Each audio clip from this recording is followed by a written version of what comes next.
بسم اللہ الرحمن الرحیم۔ الا ان اولیاء اللہ لا خوف علیہم ولا هم یحزنون۔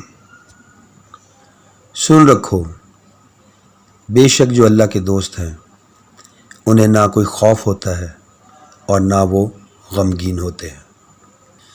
بلغ العلا بکمالہ کشف الدجی بجمالہ حسنت جمیع خصالہ صلو علیہ وآلہ۔ جے تو گم ہوویں وچ اس دے اپنی چھوڑ نشانی، اے توحید محمد بخشا دسے کون زبانی۔ حضرت جنید علی بغدادی رحمۃ اللہ علیہ۔ آپ حضرت سری سکتی رحمۃ اللہ علیہ کے بھانجے اور ان کے مرید ہیں۔ سن پیدائش کے حوالے سے کوئی معقول سند تاریخ میں نہیں ملتی، البتہ حضرت شیخ عبدالقادر جیلانی رحمۃ اللہ علیہ کے حوالے سے تاریخ میں یہ درج ہے کہ غالباً 210 سے 15 ہجری کے درمیان آپ کی ولادت باسعادت ہوئی۔ حضرت جنید علی بغدادی رحمۃ اللہ علیہ شریعت اور طریقت میں بہت اعلیٰ مقام رکھتے ہیں۔ آپ کی اعلیٰ درجی کا اندازہ اس قول سے لگایا جا سکتا ہے کہ کسی نے حضرت سری سکتی رحمۃ اللہ علیہ سے سوال کیا کہ کیا کبھی کوئی مرید اپنے شیخ کے درجے سے بلند ہو سکتا ہے؟ فرمایا بے شک، جس طرح جنید میرا مرید ہے لیکن مرتبے میں مجھ سے زیادہ ہے۔ حضرت جنید علی بغدادی رحمۃ اللہ علیہ کو بچپن ہی سے بلند مدارج حاصل ہوتے رہے۔ ایک مرتبہ مکتب سے واپسی پر دیکھا کہ آپ کے والد برسر راہ رو رہے ہیں۔ آپ نے وجہ پوچھی تو فرمایا کہ آج میں تمہارے ماموں کو زکوٰۃ میں سے کچھ دھرم بھیجے تھے لیکن انہوں نے لینے سے انکار کر دیا، اور مجھے آج یہ احساس ہو رہا ہے کہ میں نے اپنی زندگی ایسے مال کے حصول میں صرف کر دی جس کو خدا کے دوست بھی پسند نہیں کرتے۔ چنانچہ حضرت جنید نے اپنے والد سے وہ دھرم لے کر آپ ماموں کے ہاں پہنچے اور آواز دی۔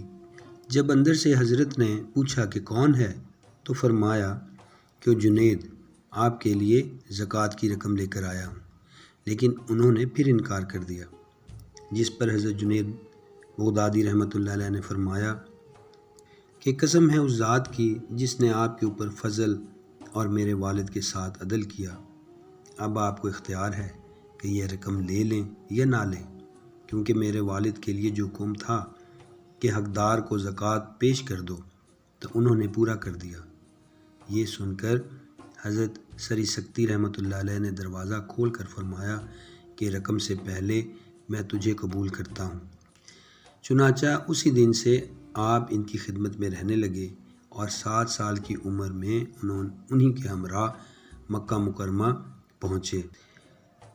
مکہ مکرمہ پہنچنے پر پایا کہ 4 صوفیہ کرام میں شکر کے مسئلے پر بحث چھڑی ہوئی ہے، اور جب سب شکر کی تعریف بیان کر چکے تو آپ کے ماموں نے آپ کو شکر کی تعریف بیان کرنے کے لیے حکم دیا۔ چنانچہ آپ نے کچھ دیر سر جھکائے رکھنے کے بعد فرمایا کہ شکر کی تعریف یہ ہے کہ جب اللہ تعالیٰ نعمت عطا کرے تو اس نعمت کی وجہ سے منم کی نافرمانی کبھی نہ کرے۔ یہ سن کر سب لوگوں نے کہا کہ واقعی شکر اسی کا نام ہے۔ پھر آپ نے بغداد واپس آ کر آئینہ سازی کی دکان قائم کر لی اور ایک پردہ ڈال کر 400 رکعت نماز یومیہ اسی دکان میں ادا کرتے رہے، اور کچھ عرصے کے بعد دکان کو خیر آباد کہہ دیا اور اپنے پیر و مرشد حضرت سری سکتی کے مکان کے ایک حجرے میں گوشہ نشین ہو گئے، اور 30 سال تک عشاء کے وضو سے فجر کی نماز ادا کرتے اور رات بھر عبادت میں مشغول رہتے۔ 40 سال کے بعد یہ خیال ہوا کہ اب میں معراج کمال تک پہنچ گیا ہوں۔ چنانچہ غیب سے ندا آئی کہ کہ اے جنید، اب وہ وقت آ پہنچا ہے کہ تیرے گلے میں زنار ڈال دی جائے۔ آپ نے عرض کیا کہ اے باری تعالیٰ، مجھ سے کیا قصور سرزد ہوا ہے؟ جواب ملا کہ تیرا وجود ابھی تک باقی ہے۔ یہ سن کر آپ نے سرد آہ بھری اور فرمایا کہ جو بندہ وصال کا اہل ثابت نہ ہو سکے، اس کی تمام نیکیاں داخل مسیت ہوں گی۔ اس کے بعد آپ کو فتنہ بازوں نے سخت سست بھی کہا اور خلیفہ سے آپ کی شکایتیں بھی کی، لیکن خلیفہ نے کہا کہ جب تک ان کے خلاف یہ جرم ثابت نہ ہو سکے کہ ان کی وجہ سے لوگ فتنہ و فساد میں مبتلا ہوتے ہیں، سزا دینا قرین قیاس نہیں۔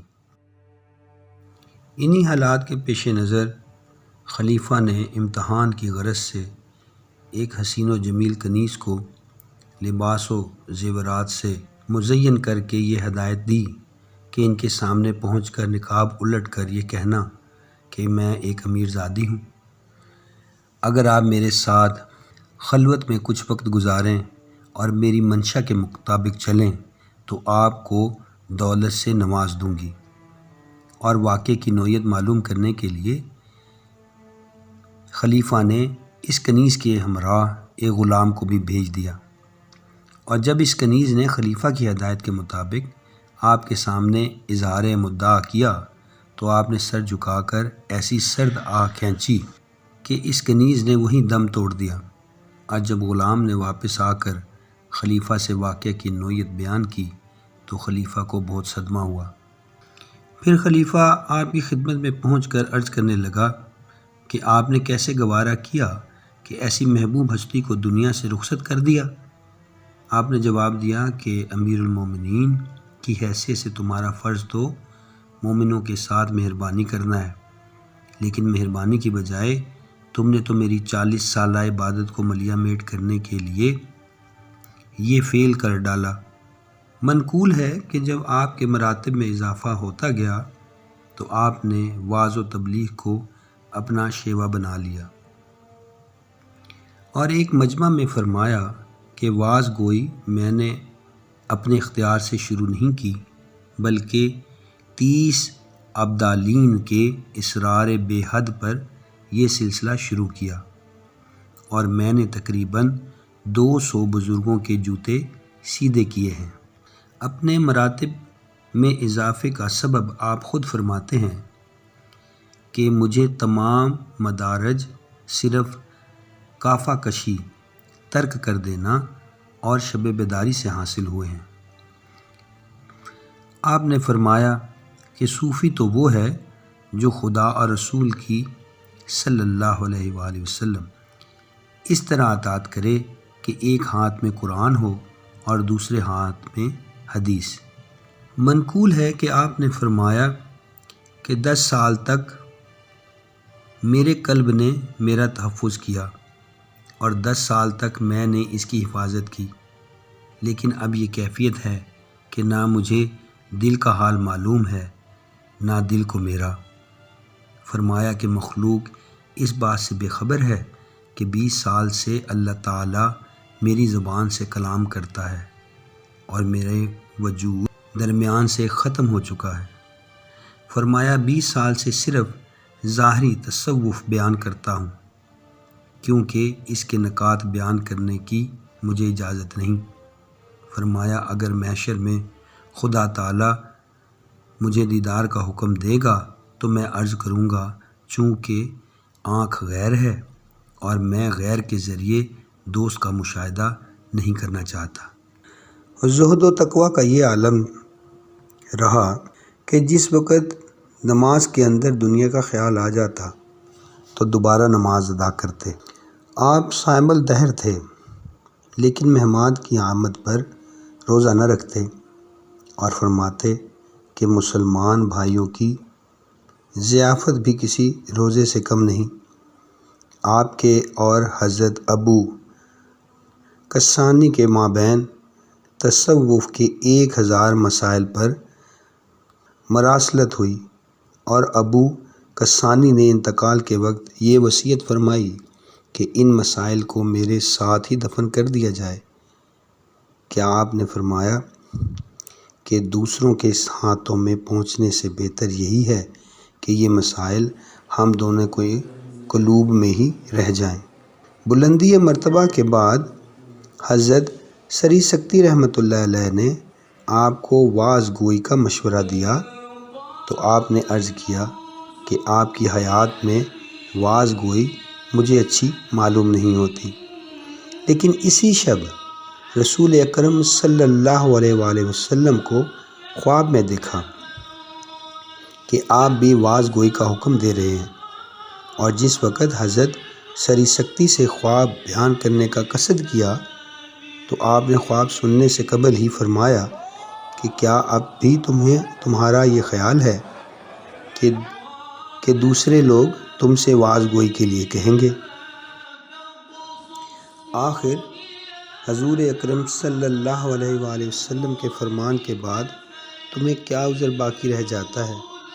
پھر آپ نے حضرت سری سکتی رحمۃ اللہ علیہ سے سوال کیا کہ یہ آپ کو کیسے علم ہو گیا کہ رات کو حضور اکرم صلی اللہ علیہ وآلہ وسلم نے مجھے واعظ گوئی کا حکم دیا ہے؟ جواب دیا کہ آج شب میں نے باری تعالیٰ کو خواب میں یہ فرماتے ہوئے دیکھا کہ ہم نے محمد صلی اللہ علیہ وآلہ وسلم کو بھیجا ہے کہ آپ جنید کو واعظ گوئی کی تاکید کر دیں۔ پھر حضرت جنید بغدادی رحمۃ اللہ علیہ نے فرمایا کہ میں اس شرط پر واعظ کہہ سکتا ہوں کہ 40,000 افراد سے زیادہ کا مجمع نہ ہو۔ ایک مرتبہ دوران واعظ 40 افراد میں سے 22 پر غشی طاری ہو گئی اور 18 انتقال کر گئے۔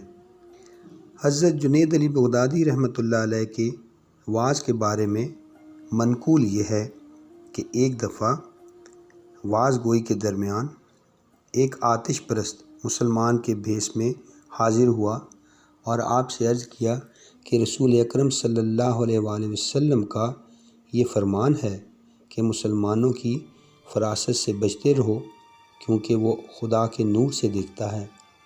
یہ قول سن کر آپ نے فرمایا اس کا مقصد تو یہ ہے کہ تجھے مسلمان ہونا چاہیے۔ اس کرامت سے گرویدہ ہو کر وہ مسلمان ہو گیا۔ حضرت جنید علی بغدادی رحمۃ اللہ علیہ فرمایا کرتے تھے کہ ایک مرتبہ میرا قلب کہیں کھو گیا اور جب میں نے مل جانے کی دعا کی تو حکم ہوا کہ ہم نے تمہارا قلب اس لیے لے لیا ہے کہ تم ہماری قربت میں رہو اور تم قلب کی واپسی دوسرے جانب راغب ہونے کے لیے چاہتے ہو۔ کسی نے آپ کے سامنے حضرت شبلی کا یہ قول نقل کیا کہ اگر خدا تعالیٰ مجھ کو فردوس و جہنم کا اختیار دے تو میں جہنم کو اس لیے اختیار کروں گا کہ جنت تو میری پسندیدہ شے ہے اور جہنم خدا کی، لہٰذا دوست کی پسندیدہ شے کو ناپسند کرنے والا دوست نہیں۔ لیکن آپ نے فرمایا کہ میں تو بندہ ہونے کی حیثیت سے صاحب اختیار ہونے کا دعویٰ نہیں کر سکتا، اس لیے تو مجھے جہاں بھی بھیج دے گا شکر بجا لاؤں گا۔ حضرت جعفر بن نصر بیان کرتے ہیں کہ آپ نے 1 درہم دے کر انجیر اور روغن زیتون خرید لانے کا حکم دیا اور افطار کے وقت انجیر منہ میں رکھ کر فوراً نکال کر پھینک دی، اور جب میں نے اس کی وجہ پوچھی تو فرمایا کہ مجھے یہ ندا آئی کہ اے بے حیا، جس شے کو تو نے ہماری یاد میں چھوڑ دیا تھا پھر اسی کی جانب متوجہ ہو گیا۔ کسی درویش کی عیادت کے لیے تشریف لے گئے تو وہ مصروف گریہ تھے۔ آپ نے سوال کیا کہ کس کی عطا کردہ اذیت پر گریہ کناں ہے اور کس سے اس کی شکایت کرنا چاہتے ہیں؟ درویش یہ سن کر ساکت ہو گیا تو آپ نے پھر پوچھا کہ خیر کا تعلق کس کے ساتھ ہے؟ اس نے عرض کیا کہ نہ رونے کی اجازت ہے نہ صبر کی قوت۔ ایک بار حضرت جنید علی بغدادی رحمۃ اللہ علیہ کے پاؤں میں تکلیف تھی، تو آپ نے سورۃ الفاتحہ پڑھ کر اپنے پاؤں پر دم کر لیا، تو ندا آئی کہ تجھے نادم ہونا چاہیے کہ اپنے نفس کی خاطر ہمارے کلام کو استعمال کرتا ہے۔ ایک مرتبہ آپ آشوب چشم میں مبتلا ہوئے تو ایک آتش پرست طبیب نے آنکھوں پر پانی نہ لگانے کی ہدایت کی، لیکن آپ نے فرمایا کہ وضو کرنا تو میرے لیے ضروری ہے، اور طبیب کے جانے کے بعد وضو کر کے نماز عشاء ادا فرما کر سو گئے، اور صبح کو بیدار ہوئے تو درد چشم ختم ہو چکا تھا، اور یہ ندا آئی کہ چونکہ تم نے ہماری عبادت کی وجہ سے آنکھوں کی پرواہ نہیں کی، اس لیے ہم نے تمہاری تکلیف ختم کر دی۔ اور طبیب نے جب سوال کیا کہ ایک ہی شب میں آپ کی آنکھیں کس طرح اچھی ہو گئیں، تو فرمایا کہ وضو کرنے سے۔ یہ سن کر اس نے کہا کہ در حقیقت میں مریض تھا اور آپ طبیب، یہ کہہ کر وہ طبیب مسلمان ہو گیا۔ ایک بار کسی بزرگ نے ابلیس کو فرار ہوتے دیکھا، اور وہ بزرگ جب آپ کے پاس پہنچے تو آپ کو بہت غضبناک حالت میں پایا۔ چنانچہ اس بزرگ نے کہا کہ غصہ تھوک دیجئے، کیونکہ غصے کی حالت میں شیطان غالب آ جاتا ہے۔ اس کے بعد جب سارا واقعہ بیان کیا تو آپ نے فرمایا کہ ابلیس میرے غصے سے بھاگتا ہے، کیونکہ دوسرے لوگ تو اپنے نفس کی خاطر غصہ کرتے ہیں۔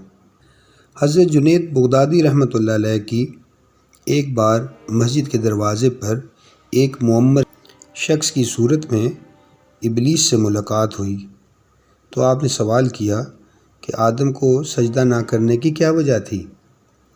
اس نے جواب دیا کہ غیر اللہ کو سجدہ کرنا کب روا ہے؟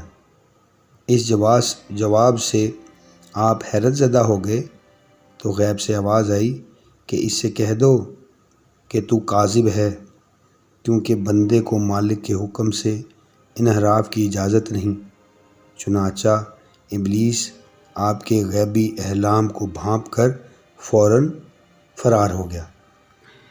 فہم و فراست کا یہ عالم تھا کہ ایک مرتبہ دوران وعظ کسی نے عرض کیا کہ آپ کا وعظ میری وہم سے بالاتر ہے۔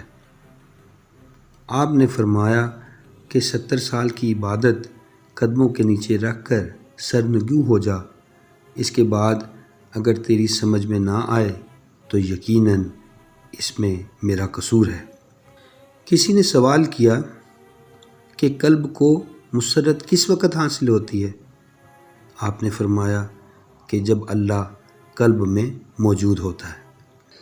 توکل کا عالم یہ رہا کہ ایک بار حضرت جنید علی بغدادی رحمۃ اللہ علیہ کے پاس ایک شخص نے 500 دینار آپ کی خدمت میں پیش کیے، تو آپ نے پوچھا تمہارے پاس اس رقم کے علاوہ بھی رقم موجود ہے؟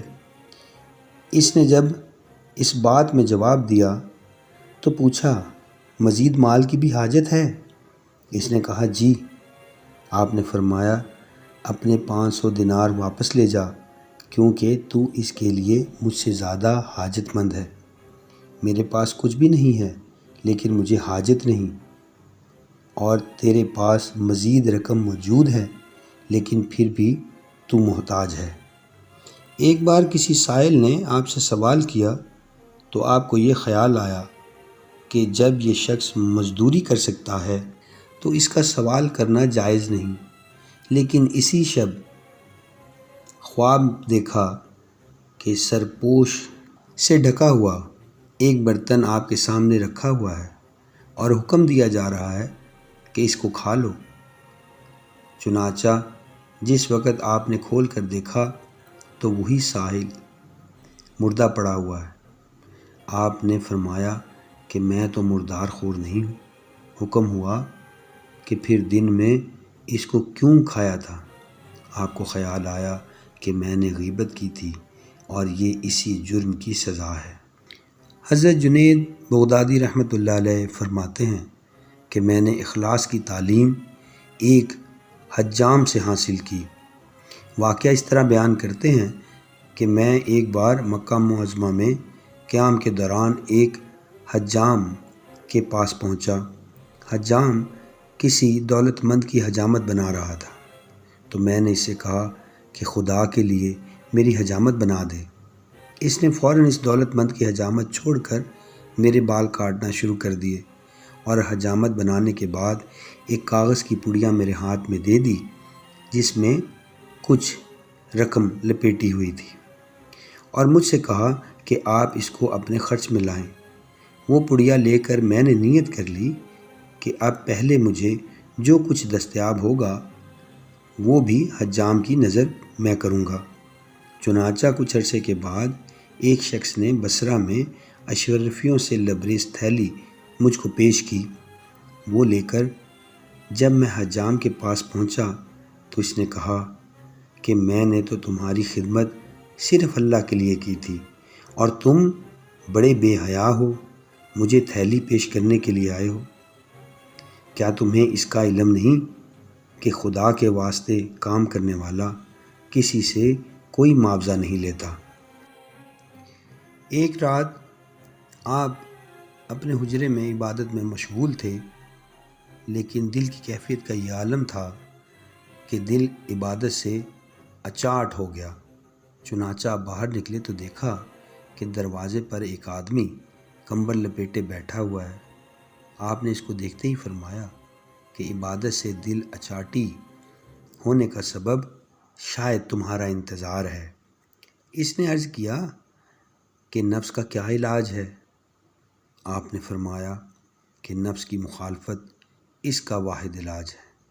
یہ سن کر وہ شخص جدھر سے آیا تھا ادھر چلا گیا، لیکن معلوم نہ ہوا کہ وہ کون تھا۔ اس کے بعد جب آپ نے عبادت شروع کی تو دل جمی پیدا ہو چکی تھی۔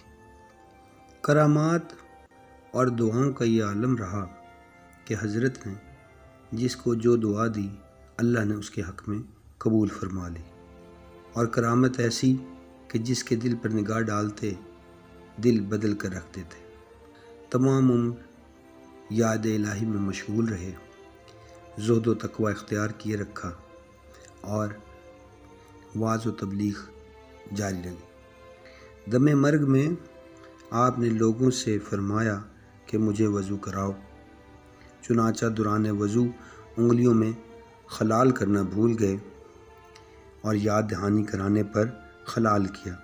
اس کے بعد آپ نے سجدے میں گر کر گریہ زاری شروع کر دی، تو جب لوگوں نے سوال کیا کہ حضور آپ اس قدر عبادت گزار ہیں، اس کے باوجود بھی اتنی گریہ زاری کر رہے ہیں، تو آپ نے فرمایا کہ اس وقت سے زیادہ میں کبھی محتاج نہ تھا۔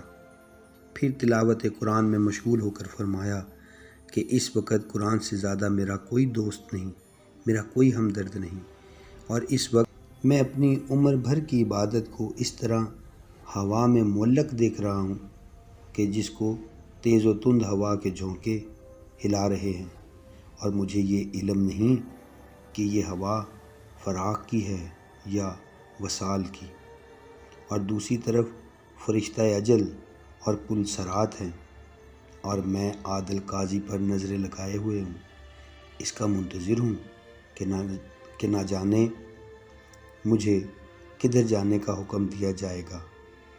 اس طرح آپ نے سورہ بقرہ کی 70 آیات تلاوت فرمائیں، اور عالم سکرات میں جب لوگوں نے عرض کیا کہ اللہ کیجیے تو فرمایا میں اس کی طرف سے غافل نہیں ہوں۔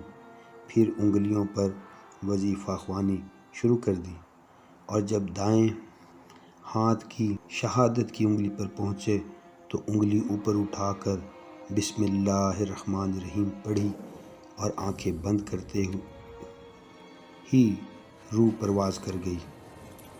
اور غسل دیتے ہوئے جب لوگوں نے آنکھ میں پانی پہنچانا چاہا تو غیب سے آواز آئی کہ ہمارے محبوب کی آنکھوں سے پانی دور رکھو، کیونکہ اس کی آنکھیں ہمارے ذکر کی لذت میں بند ہوئی ہیں اور ہمارے دیدار کے بغیر نہیں کھل سکتی۔